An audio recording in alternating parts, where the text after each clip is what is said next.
DJ Envy, Angela Yee, Charlamagne the Guy. We are the Breakfast Club. Now, if you just joined us, we're talking about this Louisville, Kentucky father who cursed out an entire elementary school bus because his daughter was reported being bullied.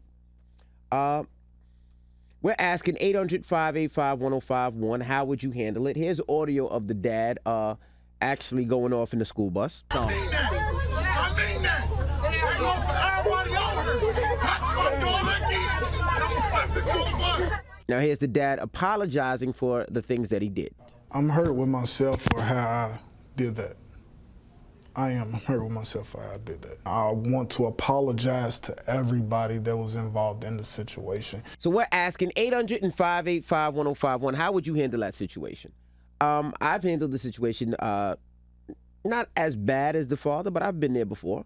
Especially when Madison first started school and Logan first started school. I felt like they were getting bullied and picked on, and I felt like the teachers weren't doing anything or weren't doing enough at the time. So, you know, when I picked her up, I seen a little girl and a little boy that was, I felt like bullying my daughter, and I told him a thing or two. And I told him, if you touch my daughter again, I'm going to beat your ass. How old was the little boy? Huh? How old was the little boy?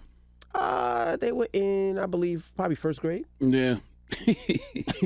Listen, man, I'm not mad at it. You know, that's our kids. When it comes to our kids, there's nothing to talk about, you know, and anyone who doesn't understand that doesn't have kids.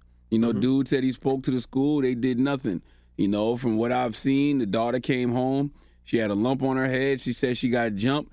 That's the final straw. I'm trying to figure out what parent, you know, is going to be thinking logically in that moment. Like, I'm not above talking sternly to some churn.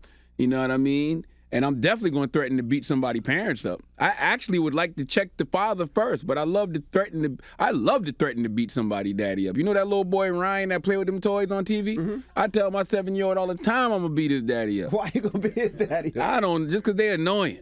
Like, I'm tired of seeing them on my damn TV. You know, we regulate the TV time, of course, but when they watch television, that's what they be wanting to watch, YouTube, and watch Ryan on YouTube. And I just want to beat his daddy up. I don't know why. I just be saying that for no reason. Goodness gracious. I don't know. But I definitely would threaten to beat somebody that. I would rather check the parent, though. Especially depending on what kind of community it is, what kind of town it is. Like, you go to the parents. If the school ain't doing nothing about it, you go to the parents and be like, yo, man, you better tell your kids, keep your hands off my child, or I'm going to whip your ass. You know what I mean? Or better yet, I'm going to send my kid to school with this weapon, this bat or something, and they're going to go upside your child's head. I'm serious. But, you know, also, too, that's why I also put my kids in, you know, self-defense class, boxing, and, yeah, that's why they train. I'm not mad at that. They daddy is a tie ball hoe. What? What's wrong with you, man?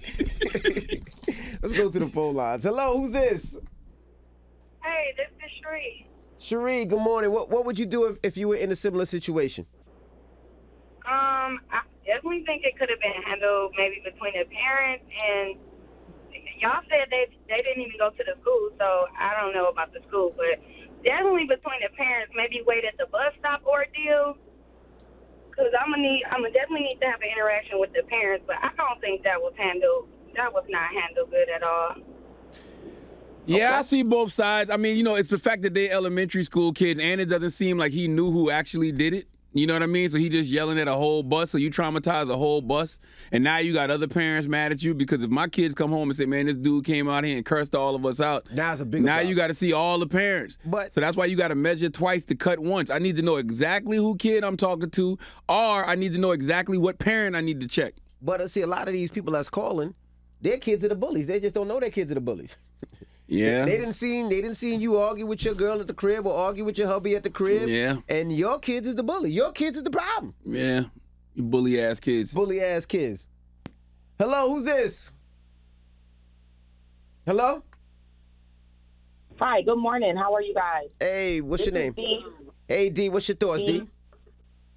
Listen, you have to leave people's kids alone. Listen, nothing made me more proud than walking around with my head held high last year for being banned off my kid's school property for running up on one of the chicks trying to fight my daughter. You got to leave people's kids alone. My kids are not bullies. I don't tolerate bullying. My kids are not going to start anything. Leave people's kids alone. I have no problems blacking out. How old was the little girl you ran up on? She was 14. It was a group of Spanish children trying to jump my daughter, and my daughter doesn't even bother anybody. Why you got to put Spanish children out? She letting us know what the time it was. It was I'm just telling you what it was. That's who it was. So you ran, what'd you say? You ran down on them and say, "Vamonos, stay away from my children." It's vamonos, man. Listen, I am proud. I will black out at any given time about my children. Leave kids alone. People have to talk to their kids because, it gets serious. There are kids that are committing suicide behind bullying. This is serious. And before I let one of mine go out like that, I'm about to beat some ass. I'm with you. Yeah. I'm not mad at you. I'm with you. Listen, I don't want the parents. I heard Charlamagne said that he'll run up on the parents. Listen, I want the children. What's wrong with you? No, you got to threaten to beat the mom up in a situation like that too. You got to threaten both of them. Yo, what's wrong with you? D, what is wrong? Where you from, D? I'm from Miami. Oh, Lord. The craziest people in America come from the Bronx and all of Florida. See what I'm talking about? That's right, and we proud of that, too. All right, D. Goodness gracious. 800. I'm not mad at it. Listen, I'm not. You can't beat up the kids. I ain't say beat up the kids. She said she said she checked the kids. She said she want the kids. I don't know what that means. I'm not mad at any of it. You know what I mean? Because once again, you're talking about our churn, bruh. Hello, who's this? Just Lovey from the Bronx, living hard for CT now. What's up, MV? What up, the God? Peace, King. What's up, Lovey? What would you do in that situation, Lovey?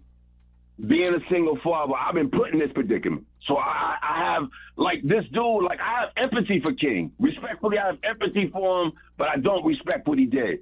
Because as a single father, as my son was on that bus, you got smoke with me, too. So it's the way we go about it. It's just because when I was put in that predicament, I did exactly what Charlamagne the God said. Like, I'm running down on her parents. So I ran down on her parents, like, yo, where your mom, where your father? Boom, boom, boom. I pull up in a radio station Hummer. Like, bro, this Lovey, yeah, you know me. We're not doing this. No, we're not doing this, bro. I feel you. I don't care. Like, I would lose all of mine. I would put everything, because our first job, you got to realize, King's instinct kicked in. Our first job as a man is a protector. That's right. Protect and provide. Protect and provide. And to provide, right? So our instincts kick in, and like you said, I might have I ain't gonna curse no kids out, but I'm gonna tell you, like, bro, I will have the whole borough at your step. Like, you know what I mean? You can't threaten a 5-year-old with the whole Bronx at the stoop. The whole South Bronx. But we gotta be mindful, because our kids watch our actions too. Now, Lovey, I ain't gonna lie. I'd probably be more scared if you said you had a whole South Bronx come to my stoop than you saying you're gonna flip the bus over. I ain't messing with South Bronx. I just want y'all to hear how the Bronx and Florida would respond to this situation. D wanted the kids. Lovey want to bring the whole borough of the Bronx to the person's stoop. Lord have mercy. Hello, who's this? It's Samad from New York. What's good? What's good? Top of the morning, fellas. Samad from Newark. Peace, King. Oh, boy. So, all right, what you doing, Samad? Oh, I'm driving right now, man. You know what I'm saying? I'm at work. No, I'm talking about the kids, man. I'm talking about that situation. You was in that situation, Samad. Oh, nah, it happened to my daughter. You know what I'm saying? I went to him straight up. Here's what it is, man. You went to the school and told who what it is? Who, the kids or the faculty? Yeah, the kids. What you tell the kids? You mess with mine, you gotta F with me. You feel me? Straight up. How old was the kid? 6? My daughter, she's 14 now, but she was 13 at the time, last year. Okay. All right, thank you. You mess with mine, hey, you gotta see me. I'm not mad at any of it. You see this trend, right? You see Miami, you see the South Bronx, you see Newark. Yeah. Let's go to one more. Hello, who's this? Hi, this is Ashley. Where you calling from?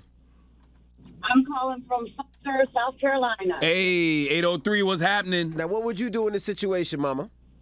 In this situation, I would get on that bus.